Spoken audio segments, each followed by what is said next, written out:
अस्सलाम वालेकुम। हसन, डॉक्टर हसन, ये सीख तो साइकाइट्री रहे हैं। आज हमने इनको बुलाया है, हमने फंसाया है इसके अंदर, और लेकिन हम सवालात इनसे कुछ मुख्तलिफ किस्म के करेंगे, और ज़्यादातर वो सवाल जो होंगे वो आज के तालिब इल्म के मसाइल और उसकी जो ज़िंदगी के हवाले से वो। हसन, कैसे हो आप? ठीक हो? अलग। अभी आप थोड़ी देर पहले आप मुझसे पूछ रहे थे कि आपने इधर देखना है, आपने उधर देख, जहाँ से आप देखो बात खुल के करो, ठीक है ना? थोड़ा सा उधर देख लो आप। ठीक, बिल्कुल ऐसे ही। अच्छा, ये बताओ कि इंसान का ये जो टेक्स्ट बुक होती है, इसमें लायक होना कितना ज़रूरी है, यानी ज़िंदगी में कितना ज़रूरी है? यानी 1 से लेकर 10 साल तक जब आप पढ़ते हो तो टेक्स्ट बुक अगर आपको आती है, हर चीज़ आती है, उसमें नंबर भी आप अच्छी लेते हो जब आपको आती है, तो ये कितना ज़रूरी है ज़िंदगी बनाने के लिए? I think hardly 5 to 10% important होगा। अच्छा। बाकी चीज़ें आई थिंक और भी एस्पेक्ट्स होते हैं जिसमें मतलब रट्टा लगा के आप शायद मार्क्स तो अच्छे ले जाएंगे, लेकिन ये है कि फ्यूचर में जब आपको क्रिटिकल एनालिसिस करना पड़ेगा, ऑब्जर्वेशनल थिंकिंग करनी पड़ेगी, कंक्लूजन्स पे पहुंचना पड़ेगा, तो उसमें आप रटा नहीं इस्तेमाल कर सकते। अच्छा, क्या आप ये समझते हो कि सिस्टम जो है वो चल रहा है, जो भी सिस्टम चल रहा है, अब सिस्टम को तो हम कुछ कह नहीं सकते ना। जी जी। जो सबसे अहम बात है वो ये है कि बाज़ औक़ात एक आम आदमी ये समझता है कि सिस्टम पर तनकीद करके हम सिस्टम को उसी वक्त ठीक कर सकते हैं। ये एक प्रोसेस है, ठीक है ना जी। और प्रोसेस है, इसीलिए प्रोसेस कहलाता है कि उसमें काफ़ी टाइम लगता है और वो बड़ी स्टेजेस के हिसाब से इम्प्रूव करता है, डिटेरियोरेट करता है, जल्दी नहीं होता। अच्छा, क्या आप समझते हो कि इस क्रिटिकल जो थिंकिंग है और सारी बातें इस सिस्टम में ये आसानी से फिट इन हो जाती हैं या मुश्किल होती है? क्रिटिकल एनालिसिस, उधर थोड़ा सा देख लो आप।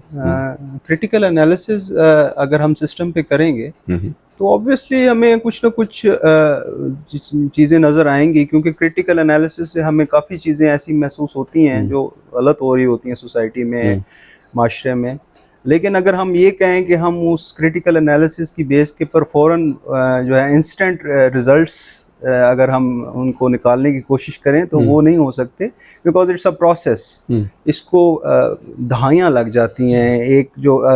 एक नस्ल जब बढ़ती है आगे, तो उसमें अगर एजुकेशन आ गई है, उन्होंने बेहतर अपने आप को इम्प्रूव किया है, माइग्रेट किया है, अच्छी सोसाइटी में जाके रहे हैं, तो फिर वो एक अच्छी अप्रोच के साथ आ सकते हैं। लेकिन अगर हम ये कहें कि मैं 1 सेकंड में या 1-2 जुमलों की बेस के ऊपर किसी सोसाइटी को इम्प्रूव कर लूँगा, तो वो तो क्रॉनिक थिंकिंग है उनकी, और उनको टाइम लगेगा, नस्लें लग जाती हैं इस चीज़ को इम्प्रूव करते करते। और एजुकेशन ही एक वाहिद ज़रिया है जिससे हम जो है वो इस चीज़ को इम्प्रूव कर सकते हैं। There is no other way. अच्छा, ये जो मैं बड़ी फ्रैंकली सवालात कर रहा हूँ, इसकी एक वजह ये भी है कि कुछ इंसान का ताल्लुक़ होता है, और ये भी है कि आप एक ऐसे स्कूल से पढ़े हुए जिससे मेरा भी थोड़ा बहुत ताल्लुक़ है, ठीक है ना। अब मुझे ये बताओ कि एक नौजवान नस्ल को या जवान नस्ल को अगर हमें गाइड करें और वहाँ बताएंगे जी, एक तो देखो ना, एक तो हम कहते हैं जी क्रिटिकल थिंकिंग बड़ी ज़रूरी है। अब वही स्टूडेंट जब क्रिटिकल थिंकिंग करता है तो टीचर नाराज़ हो जाता है, ये तुम क्या कह रहे हो, मैं तो तुम्हें कुछ और बता रहा हूँ, तुम क्यों पूछ रहे हो मुझसे? तो मतलब कहने का बहुत बड़ा कन्फ्यूजन है, ठीक है ना। हम तो गुजारे बैठे हैं ज़िंदगी ना, हम तो देखो नतीजा निकाले बैठे हैं, लेकिन उसको हम कह इसलिए नहीं रहे कि फिर बहुत से इख्तलाफात पैदा हो जाएंगे ना ऐसे लोगों के साथ, लिहाजा अब ये मैटर नहीं करता। तो इसीलिए हम ये प्रोग्राम वगैरह करते हैं कि अगर कोई जवान आदमी हो या अपनी बात को कह सकता हो। मुझे अंदाज़ा है कि ज़ाहिर है आपकी भी रिजर्वेशन है, आप खुल के नहीं आओगे, ठीक है ना, आना भी नहीं चाहिए, और आने लगोगे तो मैं रोक भी लूँगा आपको, ठीक है ना। बिल्कुल सर। तो कहाँ तक ज़रूरी है ये बात? सर, आई थिंक कि एजुकेशनल सिस्टम हमारा अनफॉर्चुनेटली ऐसा है कि हम बच्चे को जो वो 9th 10th first year second मेरे ख्याल सिस्टम पर बात करते हैं, एजुकेशन सिस्टम में बात नहीं करते। 9th 10th और फर्स्ट ईयर सेकंड ईयर में बच्चा जो होता है, तो उसको हम माइंडसेट रखते हैं कि आपने 1100 में से 1050 नंबर लेने और आपने मेरिट बनाना है, और वो अनफॉर्चुनेटली वो किताबों को रट भी लेता है और वो नंबर भी ले जाता है। लेकिन एजुकेशन का मतलब ये नहीं है कि आपके 1050 नंबर हैं एफएससी में या 1100 में से 1100 नंबर हैं। उसका मकसद ये है कि आप क्रिटिकल एनालिसिस कर सकें, आप क्वेश्चन कर सकें, आपको चीज़ समझ नहीं आ रही, आप उसके बारे में पूछें और देखें, आप खुद से रिसर्च करें। आपको इस तरह के टास्क मिलने चाहिए, इस तरह के चीज़ें मिलनी चाहिए जिस पे आप इंडिविजुअली अपने माइंड से उसके ऊपर वर्क करें, ना कि ही आप वो फिज़िक्स के लॉज को रट के वो लिख के और नंबर ले लें, बल्कि आपको आपका सिस्टम ऐसा होना चाहिए कि वो बच्चा अप्लाई करे और उससे नई से नई चीज़ जो है वो निकाले। तो ये एक प्रोग्रेसिव वे होगी एजुकेशन की, ना कि ये कि हम सिर्फ रटलाइजेशन के ऊपर ही फोकस्ड करें। नहीं, ये तो तुम्हारी बात ठीक है, लेकिन ज़ाहिर है देखो ना, जो सिस्टम है, जैसे आप क्रिकेट खेलते हो, पिच है, विकेट जिसको देख कर खेलते हो ना, मिस ना हो, तो बहुत ज़रूरी बात है ना अपने आप को अप्लाई करना। You have to apply yourself while seeing the situation and then you apply yourself, which is very important thing. बहुत अहम बात है ये तो ना। लेकिन आपकी बात तो ठीक है, लेकिन देखो ना, यही तो मसला है ना कि जब हमारी आती है अपना इम्प्लीमेंटेशन की बारी आती है, किसी चीज़ को किसी के साथ इंटीग्रेट करते हैं, तो वहाँ पर फिर हम जो है ना एक मसलियत के तहत चुप कर जाते हैं। और ठीक बात भी ठीक है, मैं इस एज में, वो कहते हैं ना, सूरज भी मेरी उम्र का कुछ सर पे आ गया, कोई तजर्बे भी सोच को गहराई दे गए, ठीक है ना।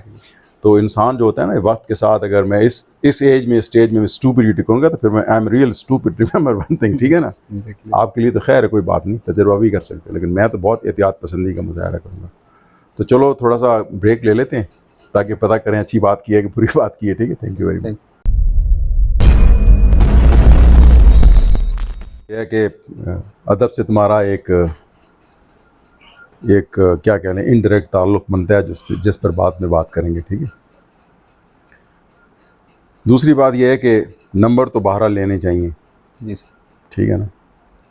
I think if it is a race, if it is considered as a race, then you have to stand 1 2 3. If you consider it's kind of morning walk, then it's all right, ठीक है ना। Number तो लेने पड़ेंगे क्योंकि race तो है, एक ने कहीं ना कहीं इंसान को दौड़ना पड़ता है और ये रेस है, ठीक है। तो वो तो उस पर कोई शक नहीं है कि आपको लेने चाहिए। हाँ, अगर आपको इल्म नहीं आता और वो इल्म जो आपने अपनी ज़िंदगी में अप्लाई करना है, फिर तबाही है।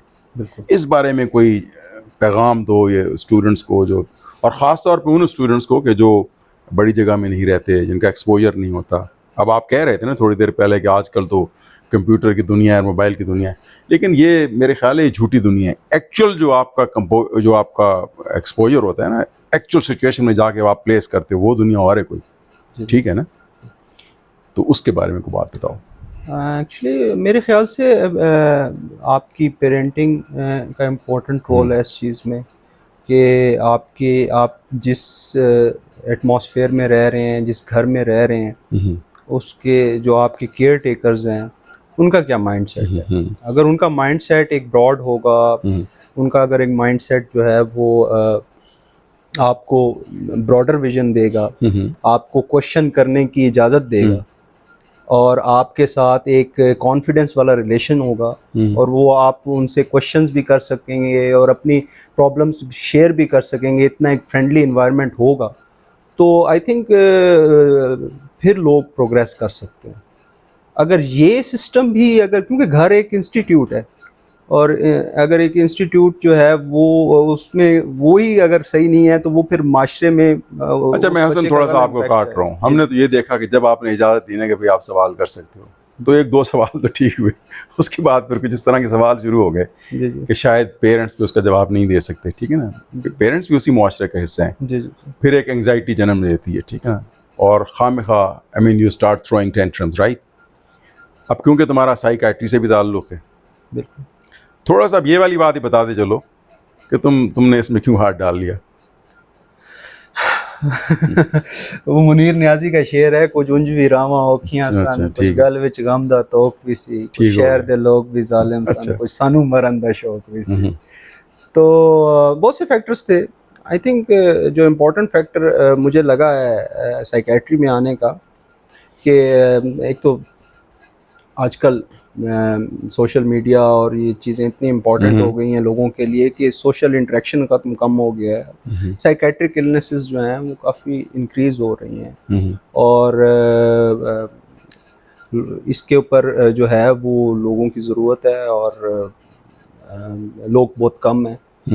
और दूसरा फैक्टर जो मुझे लगा है कि आई थिंक साइकेट्रिक सारी डिजीज़ नहीं, लेकिन कुछ ऐसी डिजीज़ हैं जिसमें एआई जो है वो रिप्लेस नहीं कर सकता साइकेट्री को। बाकी फील्ड्स में जैसे सर्जरी है, मेडिसिन है, रोबोटिक सर्जरीज आजकल आ गई हैं, तो वो चीज़ें किसी ना किसी दिन रिप्लेस हो जाएंगी, लेकिन साइकेट्री जो है वो ह्यूमन टू ह्यूमन इंटरेक्शन का नाम है। और तो इस वजह से आई थिंक कि इसकी अभी इसका फ्यूचर बहुत ब्राइट है। मेरा ख्याल है एआई पे हाथ न डालें तो बहुत अच्छी बात है। बिल्कुल, हमारा और उसकी वजह ये है कि एआई जो है ना, ये भी एक साइकेट्री का हिस्सा है। बिल्कुल, ठीक है ना, बिल्कुल ऐसे आपकी सोच जो प्रोग्रामिंग करती है, जी, ठीक है ना, जी, ये भी तो साइकेट्री का हिस्सा है। बिल्कुल ऐसे, यानी आने वाली चीज़ को या आने वाले वक्त को अगर आप प्रीएम्प्टिवली देख लो तो ये बहुत अच्छी बात है जी। मेरा अपना ख्याल ये है कि ये जो मैंने सवाल किया था ना आपसे कि जो ऐसे बच्चे या जो बड़ी जगह नहीं पढ़े या इनका एक्सपोजर नहीं हो, उन्हें क्या करना चाहिए, तो मेरा अपना ख्याल ये है कि वो प्रीएम्प्टिव नहीं होते, प्रोएक्टिव नहीं होते। यानी अगर उनसे बार बार ये वाली बात पूछी जाए कि भाई ठीक है, इस सिस्टम में अगर आपने तरक्की नहीं की और फ़र्ज़ को आप पढ़े नहीं, या आप मिसाल में दे रहा हूँ आपको, तो आप खाओगे कैसे, आप कमाओगे कैसे, ठीक है ना, how would you go for your living, remember one thing which is a very difficult thing. लेकिन बदकिस्मती से हम ये बात करते नहीं हैं, क्योंकि ये भी उन्हीं सवालों में से एक सवाल है कि बच्चे बुरा मान जाएंगे, ठीक है ना। सही। तो जब हम इजाज़त देते हैं ना, आप सवाल पूछो, तो फिर हमें ये बात भी हमें पता होनी चाहिए कि हमसे भी कुछ सवालात पूछे जा सकते हैं कि भाई अगर फ़र्ज़ करोगे आप नहीं पढ़ोगे जी, तो फिर ज़िंदगी कैसे गुजारोगे। एक सोचने की बात है ना। Genuine question. हाँ, तो ये वहाँ वन साइडेड बात करते हैं कि सवाल पूछना चाहिए और क्रिटिकल थिंकिंग करनी चाहिए, लेकिन क्रिटिकल थिंकिंग अपने ऊपर भी तो करनी चाहिए ना। बिल्कुल। कितने लोग ऐसे हैं, मतलब हम जब प्रैक्टिस करते थे तो एक टायर के अंदर से गुजरते थे तो कुछ लोग टांगों से डाल के निकल जाते, कुछ सर डाल देते थे और फंस जाते थे। जब वापस हम आ रहे होते थे तो उनका सर पड़ा होता था, बाहर नहीं निकल सकते थे। एग्जैक्टली ये कैच-22 सिचुएशन है। अच्छा ये बताओ कि जो मैंने आपसे कहा कि आपका अदब से भी एक ताल्लुक़ है, तो आपके गालिबन नाना शायर थे? जी, जी, बिल्कुल। उनके बारे में कुछ बताएं। हाँ, नाना, मेरे नाना अबू का नाम था फारूक पोखरी, और फोक सराइकी शायरी के ऊपर उन्होंने काफ़ी काम किया, और थोड़ा ज़ोर से बोलो। और उर्दू गज़ल के ऊपर भी उन्होंने काफ़ी काम किया। मैं तो तकरीबन 12 साल का था जब उनकी, और गालिबन उनकी मशहूर जो हम तुम होंगे बादल होगा, जी, जी, रक्स में सारा जंगल होगा, ये उन्हीं का था। है उन्हीं का था। गालिबन मुझे याद है कि 1992 में या 93 में ये वो रिकॉर्डिंग थी जो पीटीवी में जिसे अवार्ड मिला था, सबसे पॉपुलर गाना था ये। एग्जैक्टली, बिल्कुल। अच्छा, उनके बारे में मज़ीद बताओगे? मेरा जो उनके साथ एक्सपोजर गुजरा है उसमें वो मुझे आखिरी टाइम पे उन्होंने एक चीज़ लिखी थी, चुपके प्यार से बातें करता हूँ, घर के घरों दीवार से बातें करता हूँ, वाह, कल थी जवानी आज बुढ़ापा है फारूक, वाह, वक्त की इस रफ्तार से बातें करता हूँ। वाह, क्या बात है। वो मुझे वो मेरे पेंट हो गया माइंड में। तो ये जो एक और भी उनकी गज़ल थी, वो जी, दिल के मामलात से, जी, ये भी उन्हीं की थी। जी, जी, दिल के आप मामलात। ज़रा बताओ, पहला शेर पढ़ो। दिल के मामलात से अनजान तो ना था, इस घर का फर्द था, वाह, मेहमान तो ना बहुत था। खूब, बहुत खूब। ये मेरा ख्याल है ये भी अताउल्लाह खान ईसा ख्यालवी ने गाई थी, ठीक है, ठीक है, बहुत मशहूर थी। जी, जी। चलो थोड़ा सा ब्रेक ले लेते हैं, फिर बात करेंगे।